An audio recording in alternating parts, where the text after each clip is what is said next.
Welcome back to Podcast Unlocked, coverage of the Microsoft and Bethesda showcase. Now, we got lots of great reveals and announcements today. One of the biggest one broke the rule of the entire show of, oh, this is the next 12 months of Xbox. There was one thing at the end that wasn't, and that was Hideo Kojima. Stella, this is a big, Xbox fans have been wanting to see Kojima on their platform for a long time. We don't know anything about the video game yet, but what do you, what could this possibly, it's going to be a while. We know that much.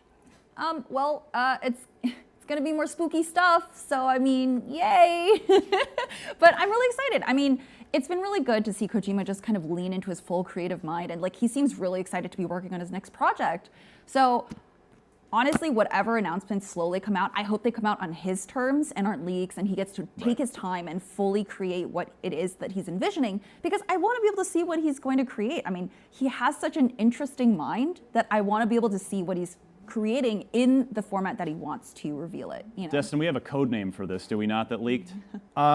I don't remember the code name. Overdose, correct? Yes, Overdose, yes. You're right. But I do find it interesting that he brings up the cloud aspect at Microsoft, because Microsoft has really been working on their cloud technology, and the long-running rumor was that Kojima and Kim Swift, who helped work on the Google Stadia platform, are partnering. And Portal before that, by the way. And Creative Portal, of course. Resume. Yeah, are partnering to develop whatever this new project is. So he does admit that it's going to take some time, but being on the Xbox stage and saying I'm making a whole new thing with Microsoft as a partner is a big deal, because Kojima has traditionally been associated with Sony PlayStation. Right. Miranda, this is Kojima's at the point in his career that he's earned where you don't give him notes. He just has an idea and he runs with it. So, it's impossible to predict what this project could even be. Yes, I will say, I hope the promotion cycle for this is similar to Death Stranding, because it was just very interesting in a fun way, right? I felt like every time that there was some sort of trailer or information drop, it was something to dissect and to decipher and to figure out exactly what's happening. And then when we got the game itself, it was something that was really unique, honestly. I think, the Strand game, right? The idea of oh, you're playing through this game, but you have echoes of literally other people's platforms or structures bleeding into yours, and they can throw you health packs and boss fights. I really enjoyed Death Stranding. And so I'm excited to see what Kojima sees in the potential for cloud.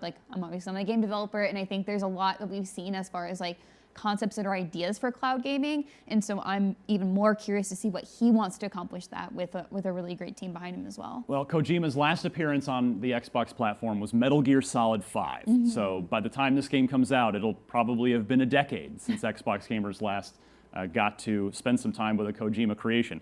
So a big thing we talked about in the pre-show was, does Xbox have any big exclusives for 2022?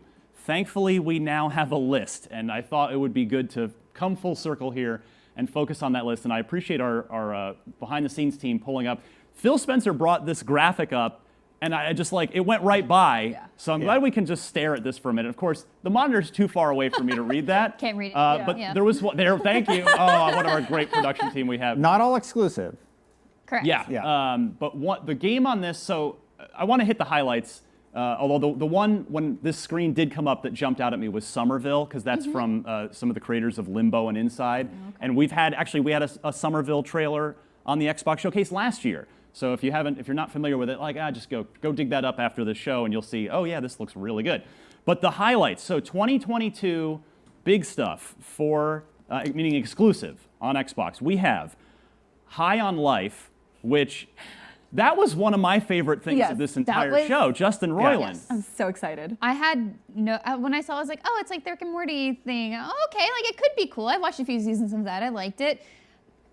It's just so weird. I love it. It just screams creativity, and also the guns are kind of maybe screaming at you too, and that's I'm fine with that. Destin, it's a comedy first-person shooter, which there aren't a lot of those that exist. At first, I was like, oh, I'm not really going to be into this, but as the trailer went on, I'm like, okay, the guns are sort of funny. There's some humor there. It's really gory. It's weird but fun, and I came away, surprisingly, having it as a notable game on my list of games that I enjoyed. The art direction on this is fantastic. It's Unreal Engine.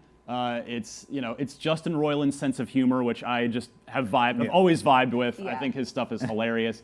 So, and that's out this year, and that is a console exclusive on Xbox. So that was a good one. And then we already know about, it wasn't in the showcase, but Warhammer 40K Darktide. Oh, yeah. Which So exciting. yeah, I have a preview of that hitting IGN. I think it's tomorrow. So we've got that in September.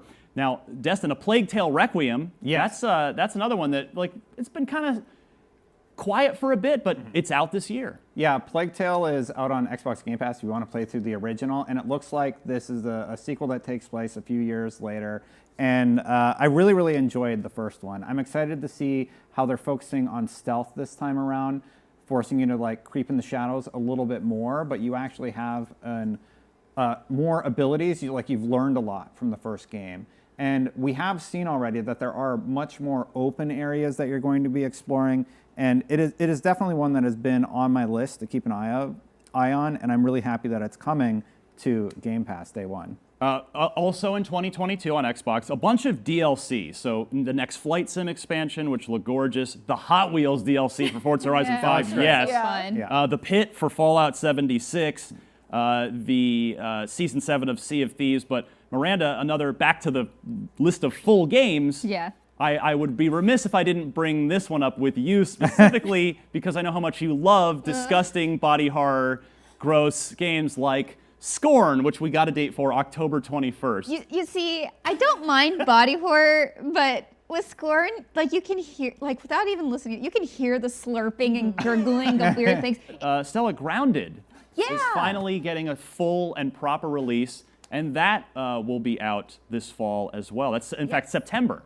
Yeah, that is a great game. And I remember, actually, it's so funny, Destin, my boss, if you guys don't know, he was like, Stella, I need you to grab this game real quick.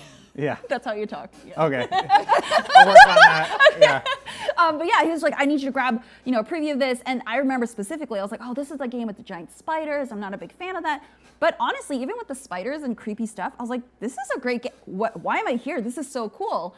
And I'm a huge fan of Minecraft and survival games. So being able to play something that was kind of cute, you could eat acorns and gather water from leaves and stuff. I'm like, this is so cute. This is a great world. So the fact that it's finally coming out of preview, which, by the way, I am so glad to see games actually do that, because for the longest time, I know Ark was announced today too. Ark for the longest time was in early access and the beta, and when it finally launched, everyone was like, well, we're tired of this. We've seen this through development. There's nothing new at release. So I'm so glad that they kept the preview very short as they did, and now it's full release, and I'm like, there's so much more. So I'm very happy to see this actually fully released. Yeah, and I'm eager to dive into it and see what the full game is. This is something to look forward to from Obsidian. So we'll get some serious love from Obsidian in this showcase. So we've got a minute before our next segment here. Real quick, Miranda, I'm going to start with you. Of these 2022 exclusives that we just talked about, what's the standout for you? What are you most looking forward to playing from this list? High on Life. Yes. That was really funny. Yeah. I was like, okay, I'm actually pretty surprised by this, but also kind of excited that Riot's partnering with Game Pass. That's this winter, I believe, but that's a pretty big deal if you guys didn't know how much all the League Champions cost. Yeah. Yeah, no doubt. High on Life. That's probably number one for me on this list too.